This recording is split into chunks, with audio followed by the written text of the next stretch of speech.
നമ്മുടെ വയനാട്ടിലിപ്പോൾ ഫ്ലഡാണെന്നുള്ളത് ഇപ്പോൾ എല്ലാവർക്കും അറിയാമല്ലോ. അതിഭയാനകരമായി തന്നെയാണ് അവിടുത്തെ അവസ്ഥകൾ. അപ്പോൾ എൻ്റെ ഒരു ചെറിയൊരു സജഷനെ ഞാൻ പറയാൻ പോകണം കേട്ടോ. നമ്മൾ റഹീമിന് വേണ്ടിയിട്ട് സൗദി അറേബ്യയിൽ ജയിലുണ്ടായിരുന്ന റഹീമിന് വേണ്ടിയിട്ട് നമ്മൾ ഫണ്ട് സമാഹരിച്ചിരുന്നു. മലയാളികൾ, ഇന്ത്യക്കാർ എല്ലാവരും കൂടി ഇങ്ങോട്ട് നമ്മൾ ഫണ്ട് സമാഹരിച്ചിരുന്നു.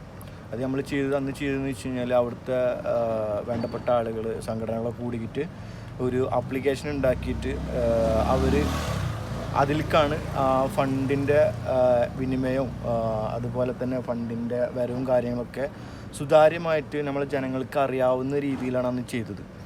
അപ്പോൾ അതുപോലെ തന്നെ ആരെങ്കിലുമൊക്കെ മുൻകൈ എടുത്തിട്ട് അതുപോലെ ഒരു ആപ്ലിക്കേഷൻ ക്രിയേറ്റ് ചെയ്യും, അതിലേക്ക് നമ്മൾ കുറച്ച് ഫണ്ട് സമാഹരിക്കുകയും പിന്നെ വയനാട്ടിലെ പുനരധിവാസത്തിന് വേണ്ടിയായിട്ടുള്ള ആ ഒരു ഫണ്ട് നമ്മൾ കൃത്യമായ രീതിയിൽ അത് വിനിയോഗിക്കുകയും ചെയ്യാൻ പറ്റും എന്നുള്ളൊരു ആത്മവിശ്വാസമുണ്ട്.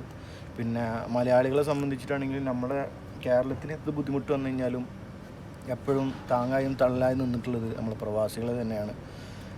അപ്പോൾ എൻ്റെ ഒരു സജഷനാണ്. അപ്പോൾ അങ്ങനെ ഒരു എന്തെങ്കിലും ഉണ്ടായിക്കഴിഞ്ഞാൽ നമുക്ക് ഇപ്പോൾ ഈ ദുരന്തമുഖത്ത് ഇപ്പോൾ അത്യാവശ്യം ഉള്ള സൗകര്യങ്ങളും കാര്യങ്ങളൊക്കെ നടക്കുന്നുണ്ട്.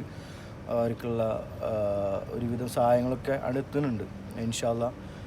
അപ്പോൾ അങ്ങനെ ഒരു സോഫ്റ്റ്വെയർ നമ്മൾ ക്രിയേറ്റ് ചെയ്യുകയാണെന്നുണ്ടെങ്കിൽ നമുക്ക് തീർച്ചയായിട്ടും ഇൻഷാ അല്ലാ ഒരു വലിയൊരു ഫണ്ട് തന്നെ സ്വരൂപിക്കാൻ പറ്റുകയും ചെയ്യും. അതൊരു സുതാര്യമാവുകയും ചെയ്യും, ഡയറക്റ്റ് അവരിലേക്ക് എത്തുകയും ചെയ്യും എന്നുള്ളൊരു ആത്മവിശ്വാസമുണ്ട്. അപ്പോൾ ഇൻഷാ അല്ലാ ആരെങ്കിലും മുൻകൈ എടുത്തിട്ട് അത് ചെയ്യുന്നുള്ളൊരു വിശ്വാസത്തോട് കൂടിയിട്ട് ഇൻഷാ അല്ലാ എല്ലാ പരിപാടികളും ഉഷാറാവട്ടെ.